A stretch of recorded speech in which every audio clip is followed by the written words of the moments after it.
சேஷாத்ரி மாதிரி கல்வி நிறுவனங்களை வந்து டார்கெட் பண்ணி பிராமின் அப்படின்னு பேசி இந்த ஆன்டை பிராமின் வேவுங்கிறது இன்னைக்கு நேற்றுக்கு தமிழ்நாட்டுல பரப்பல 50 வருஷமா பரப்பிட்டு இருக்காங்க திராவிட கழகத்தை சார்ந்த அத்தனை பேரும். அவங்க வீட்டுல அவங்களுடைய வம்சம் விருத்தி ஆகணும்னா அவங்களுக்கு பிராமண பெண்கள் தேவை. தியாகராஜ பாகவதர் கொஞ்சம் ஃபேமஸ் ஆனா பாப்பானுங்கெல்லாம் ஓவர்டேக் பண்ணிட்டு வந்துட்டான். என்ன ஒரு சாதாரண ஆசாரி, அவரு பேர்ல ஒரு கொலை கேஸ் போட்டான். கடைசியில் அவரு கண்ணு தெரியாம செத்து போனார். நான் பார்க்க ரயில்வே ஸ்டேஷன்ல கண்ணு தெரியாம இருந்து முக்கியத்தவர் 300 ரூபாய் நம்ம கொடுத்துருக்காரு. இல்லைன்னா அவன் வயிற கடுக்கனுக்கு பாப்பாத்தி கூட அவரு புள்ள பெற்றுக்கிட்டா ஒரு காலத்துல. அப்படியே ஜெல் ஜெல்னு நினைக்கும்.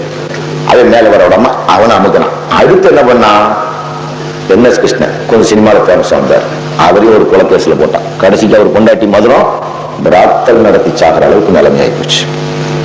அப்புறம் திராவிட இயக்கங்கள்னு பேசினான். முரசொலி மாறன் அவனெல்லாம் அவனுக்கு ஒரு பாப்பாத்திய செட்டப் பண்ணி விட்டாங்க.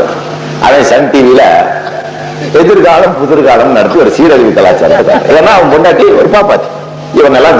அப்புறம் கொஞ்ச நாளைக்கு முன்னாடி ரஜினிகாந்த் இதுல இருந்தான் ராயப்பட்டால எமர்ஜென்சி பீரியட் கலைஞர் கவர்மெண்ட். நான் எம்ஜிஆர் ஒன்னா இருக்கிற நேரத்துல இவன் என்ன பண்ணி போட்டான்,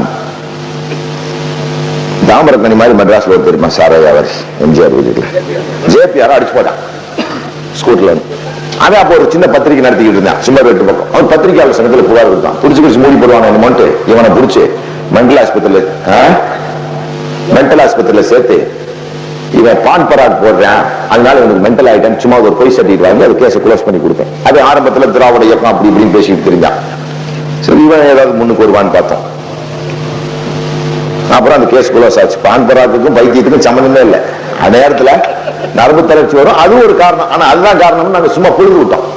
அப்புறம் என்ன, ரஜினிகாந்த் அவனுக்கு ஒரு பாப்பாத்தி வைகை மகேந்திரனோட குழந்தையா பொண்டாட்டி ஒரு அக்கால கட்டி கொடுத்தாங்க ஒரு பாப்பாத்தியா லத்தான.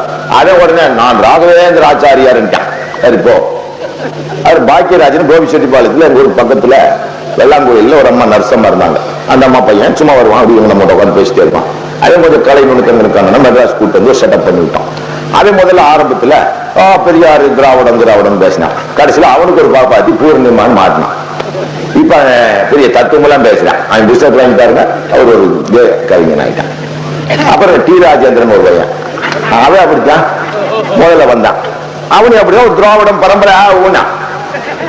அவர் நம்ம சொல்ற இப்ராஹிம் வடகரை இருந்தார். அவரை பிடிச்சி செட்டப் பண்ணி படம் கடை அடிச்சான். மேல வந்தான். அவனுக்கு ஒரு பாப்பாத்தி செட்டான உஷா சொர்ணமுகி நாட்டியக்காரியோட. அவன் இப்போ நான் அனுமான் பூஜை செய்யாமல் அரசே ஆக மாட்டேங்கிறேன்.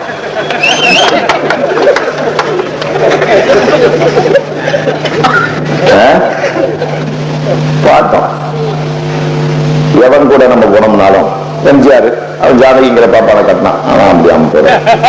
ஒருத்தன் திராவிடமே இயக்கமே தமிழனேன்னு கத்துவான். கொஞ்சம் பெருசான ஒரு பொம்பளை பார்த்தோன்னா அப்படியே சொல்றதுல இருக்கு லகுபதி ராகவர் ராஜா ராமங்கோ கால ஓலிங்களா